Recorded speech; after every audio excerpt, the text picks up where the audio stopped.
All right, ladies and gentlemen, boys and girls, children of all ages, we are rocking out unit number 9. All right, and unit 9 is all about forces. I got Carson here with Harrison. They're going to help us out and figure out what we need to know for unit number 9.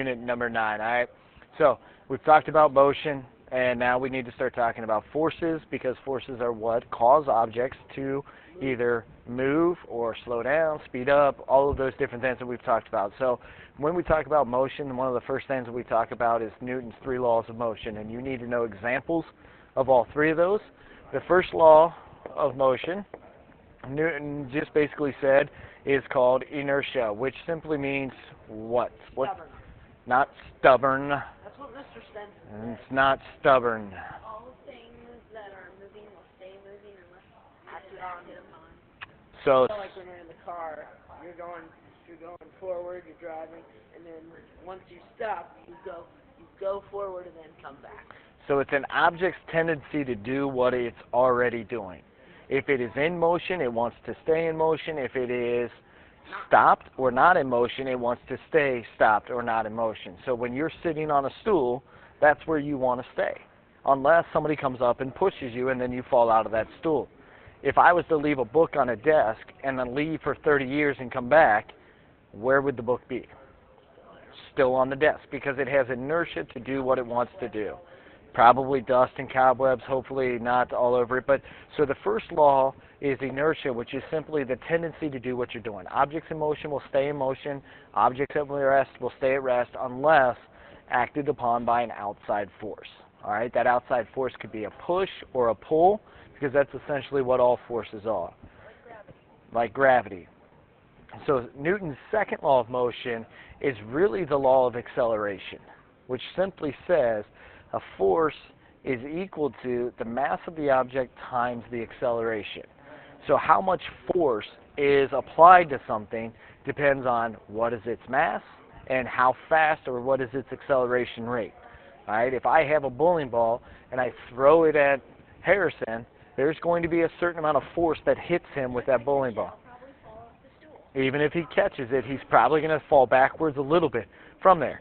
Well, that's because the bowling ball has fairly decent mass, and if I'm throwing it with a decent amount of acceleration, it's going to apply a decent force to you. Now, if I take a ping pong ball and I throw it at Harrison, he's probably not going to fall out of his chair, because ping pong balls have very low mass. It's not going to have, it'll have some good acceleration, but the mass is not going to create that force. So Newton's second law basically is saying that objects will exert forces based on their mass times acceleration. The greater the mass or the greater the acceleration, the more force that object has. Or velocity when we start talking about speeds. So that's really what Newton's second law of motion is referring to. His last law of motion is opposite and equal, or what a lot of people talk about, action, reaction situations. Okay? Is there like something related to opposite and action and reaction, like related to like universal, like quantum mechanics? I'm certain at some point in time we will get into that, but it's not what we're dealing with here when we deal with forces. So when we take a look at opposite and equal reactions, when I come up and punch Carson in the shoulder, the action is me punching Carson in the shoulder. The reaction is his shoulder punches back on my hand a little bit, and that's why it hurts. Or go punch a brick wall. You hit a force on the brick wall, well, the brick wall is also applying an opposite force that is equal to what you applied onto your hand, and that's why your hand hurts. So you have applied force in one direction. There is an opposite and equal applied force in the opposite direction. Wouldn't that be, so what you're doing is applied force? Yes. And The then reaction would be normal. would be what happens, or how that reacts to So you. would that be considered normal? Not necessarily the normal. It could be, but it doesn't necessarily mean that it's a normal force. So we have inertia, the tendency to do what you're doing. If you're in motion, stay in motion. If you're not in motion, then you're staying still. You're not doing anything. Second law is all about force equals mass times acceleration. We can actually calculate out those forces. And then the third law is all about action-reaction pairs, opposite and equal. The key here is that they are acting on different objects. Okay? So they're not balanced forces. These are actually unbalanced forces. Because if I hit Carson or punch him in the shoulder, he's probably going to move, which means there's an unbalanced force. If it was balanced, they would stay the same. All right, so there we are with a little bit about Newton's laws. And now we're going to hear talking a little bit about balanced and unbalanced and net forces. A force is nothing more than a push or pull that causes motion.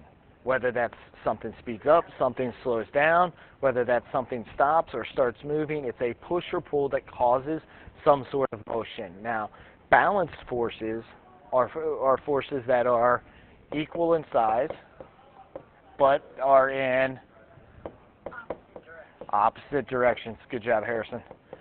Opposite in direction. Right now, Harrison and Carson are sitting on stools. Gravity and their mass is putting a certain amount of force down on the stool. But the stool is also putting a certain amount of force back up, which is called normal force, on Carson and Harrison. And because of that, they are now balanced forces, which means they're just sitting there. If the stool applied an unbalanced force to you, what would happen to you guys? You might float. You might go flying up in the air or something like that. All right, so because it's balanced, it's equal in size, and it's in opposite directions, so there is really no change. I have an example for an unbalanced force. No change in motion. Now, a lot of people think that no change in motion means that it's not moving. That's not correct. If I'm already in motion, if I have balanced forces working on me, my motion remains no acceleration, exactly. It remains constant. Straight line. So it's in a straight line. It's not changing. It's not speeding up or slowing down. It's staying constant. So balanced forces could mean that it's not moving at all, or if it is moving, it's moving at a constant rate. There's no change or acceleration. What's an unbalanced force, Harrison? You're in one of these little things like these skydiving simulators. Okay. So there's a fan under you, All right. and it's it has more force pushing you up than the gravity pushing you down, so you float a little. If you are floating, oops, hang on a second. Slowly going up. So Harrison's example of unbalanced forces is if you're in that skydiving simulator and the air that's pushing you up and you are slowly moving up would be unbalanced force. If the forces were balanced, you would just be floating in the same exact spot. So since you're rising up a little bit, or you can adjust your body and slowly fall down a little bit, you are creating unbalanced forces. Unbalanced forces are unequal in size. So one is greater than another, and that means that some sort of motion is got to be occurring. You may be speeding up, you may be slowing down, start moving, stop moving, some sort of motion is happening. All right? So the net forces is just the combination of all the forces together acting on an object. All right? So if we take a look at, here's Harrison skydiving. Yay. Hi, Harrison. How you doing? All right. So all the forces that are acting on him, he's got gravity that's pulling down. He's got the normal force or the air pushing up if he's skydiving, air resistance. Okay, those are all of the net forces that are combined. Now, hopefully, he's just chilling there. If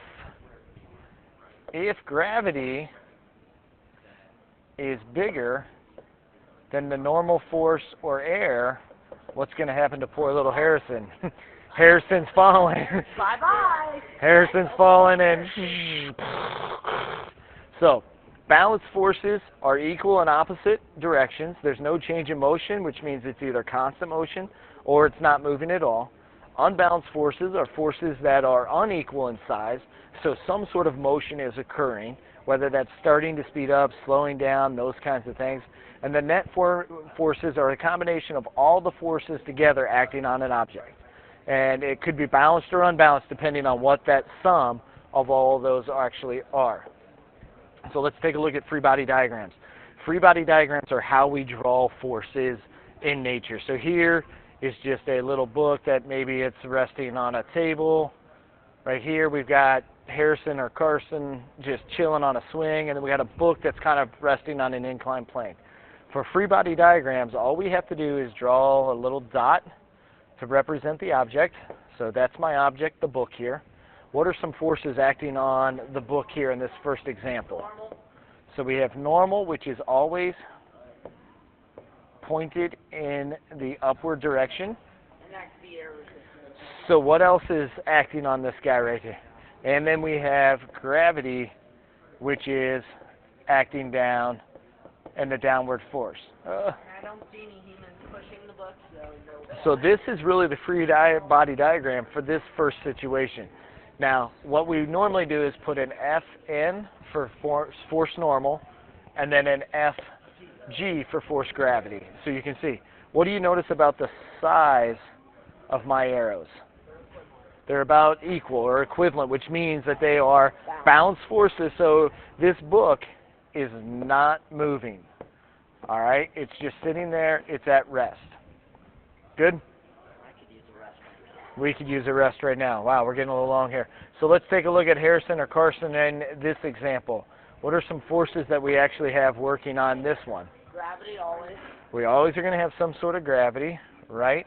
Now the next one is tricky because there's really two forces working in unison on this next one. What about Well, is the person swinging? The person's just resting. We're not swinging.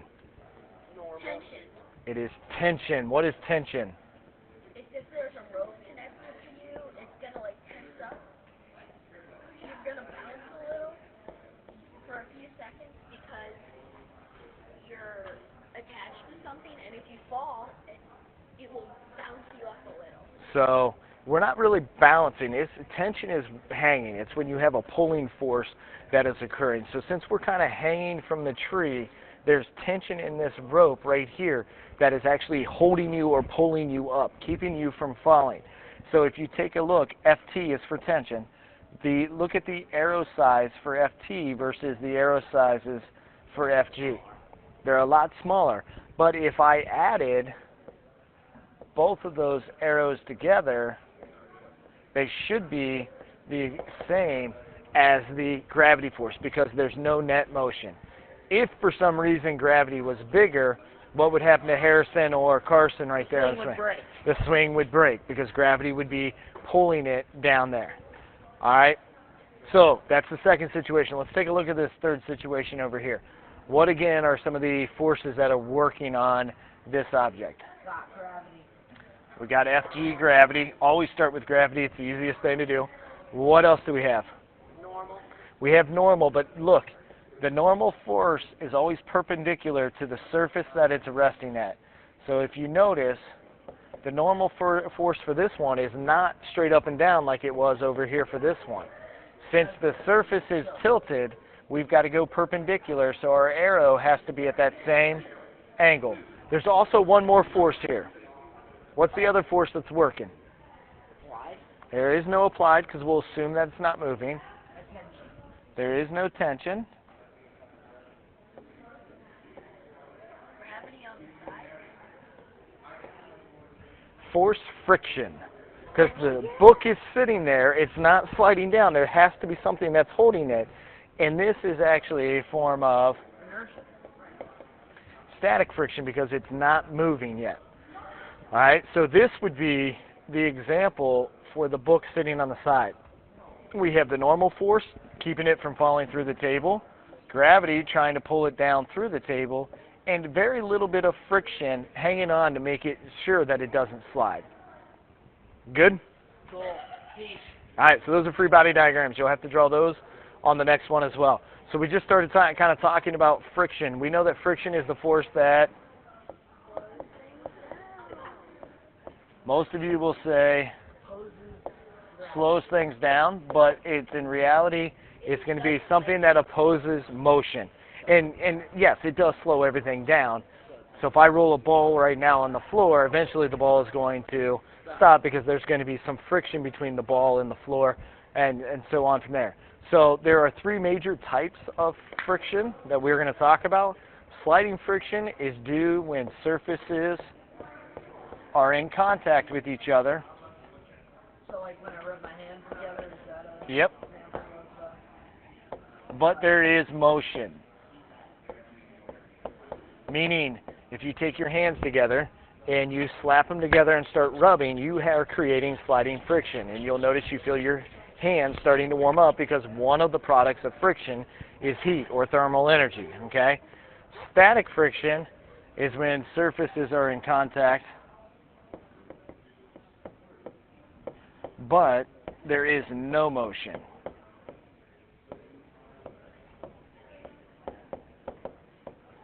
So just like your crossbook right now. A computer sitting on the table, a chair sitting on the floor, a book sitting on a table, something along those lines. That's static friction. There's no motion. If I wanted to push the computer or the book or you sitting on the floor, it would take a lot of force to get it started because there's that wantingness to stay. Newton's first law, that inertia, wanting to stay right exactly where it is. Rolling friction is exactly what it sounds like. It's when you have objects rolling, or we can think of, what are some examples of Rolling Stone. the Rolling Stones? It's not the Rolling Stones, Carson. Ball bearings, that's what I was, sorry. Oh, why don't we think about the thing I did for my life? So ball bearings are things that they put in wheels so that they're like small little steel marbles that they put into wheels so that they easily slide around each other. There's not a lot of surface contact. Since there's not a lot of surface contact, that means there's very little friction. And if there's very little friction, it means it takes very little energy.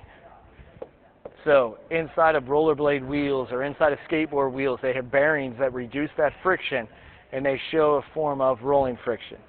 Air friction is nothing more than air resistance. So if you think about pulling a parachute, you're pulling a parachute to slow you down to catch as much wind as you can. That would be an example. Or if you think about like cyclists on bikes or skiers going down a hill, they will get into small, tight little kind of crouches to reduce the amount of air friction so that they can actually travel faster. And what else do we have? Last one really that we need to talk about is a little bit about weight. Weight is a force. It's a force of gravity times your mass, how much gravity pulls down on your mass. And since it's a force, it's going to be measured in some form of newtons. If you're on different planets. For planet Earth, 9.8 meters per second is the gravity, but if we change our position on the moon or different planets, we can change our gravity. Do we change our mass, though? Stays the same no matter what. Mass always stays the same no matter what. The only thing that changes is gravity, which is what changes our weight as we jump from planet to planet or from Earth to the moon to Mars, etc. from there. That's why everybody on the moon, when you see them jumping, they have like these really long jumps. There's still gravity that pulls them down, but it's about a sixth of what our gravity is here on Earth. So if you were to get on a scale on the moon, you would take your weight and divide it by about 6 to figure out how much you would weigh on the moon. Some of you guys are doing that math right now. So that pretty much sums up everything. But you need to know for Unit 9 forces. Questions? What is my favorite color? What is Carson's favorite color? For the first person to answer that one gets 100 Scooby bucks from Carson. No. All right. Mr. Arnold's out of here. If you got any questions, come find me. Bye.